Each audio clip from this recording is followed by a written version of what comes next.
Welcome to the Holocaust Documentation and Education Center. We are situated in Dania Beach. Next year is our 40th anniversary of existence.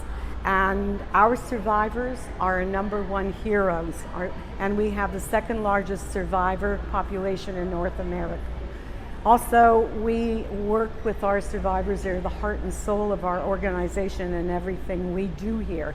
What we really represent is human rights of race, color, creed. It doesn't matter what it is, or your country of origin, or your sexual orientation, or your age. Everyone should be allowed to live in freedom and democracy. And the survivors, they've spent their life since liberation telling this story over and over again. Not that they can bring back their families, but they don't want what happened to them to happen to anyone else. It has a lot of history here and importance of what happened. We are the only museum in the world that has 2 anchor artifacts that we're really proud of. One is the Holocaust rail car. This is the only Holocaust rail car in the world that has been identified, and we know that it went from the Warsaw Ghetto to the Treblinka death camp.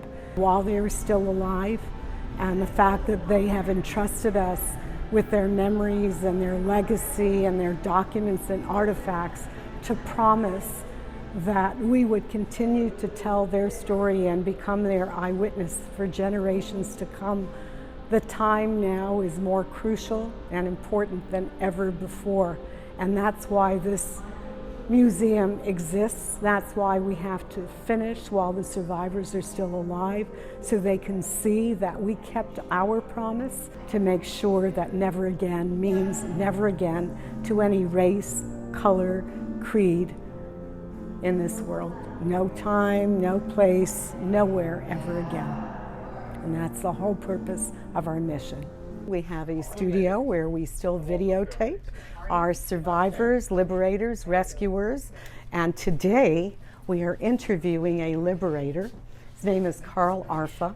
He has decided to donate some incredible artifacts to the Holocaust Documentation Education Center. Everything that I've had that was of great value to me, I've donated to this center, including my life. The flag was flying right here. I said to my friends, I need to bring that flag home. So while they were shooting, I took the flag down, and 30 or 40 of my buddies signed it. If it was not for you and the liberators and your bravery and courage, people like me would never be here, the second generation, okay? Amen. And I want to thank you for that privilege and honor. Every year that we celebrate Remembrance Day, this is what we look to of the brave men and women who had really given their life for our freedom and democracy.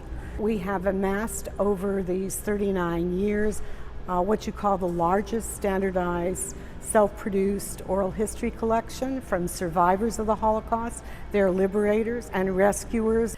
What we do the minute the interview is completed, we make 3 copies, and we are the organization that was able to create the copyright law for the U.S. copyright for oral histories, not only Holocaust. So we take the master and we put it in off-site climate-controlled storage, and these audios are then used so that the transcribers can hear the interview, and there's a whole process on how to interview.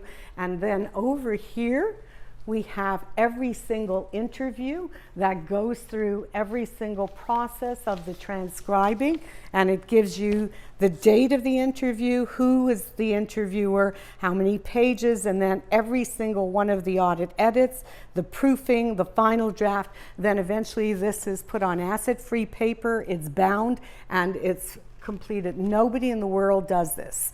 We are the only organization that transcribes every single interview verbatim. I am editing a survivor transcript. You know, there's nothing you can do about what happened, but we can educate. And that's what this place is all about. So hopefully this will be all compiled and will be a permanent record for many generations to learn from. It's important work. So for the last almost 39 years, this is what our volunteers in the transcribing audit editing been doing. We love Dania Beach. We've been here now, it's going on our 4th year. is all of those people that are part of the Dania Beach City Hall. And I don't say this lightly. I say this with every ounce of appreciation and love. We are 7 minutes from the airport. We are 5-6 minutes from the 95, and we are, I would say, also 8-9 minutes from the seaport as far as being a tourist attraction and bringing many to the community. We understand how important our work and our mission and the impact. We have thousands of students last year alone.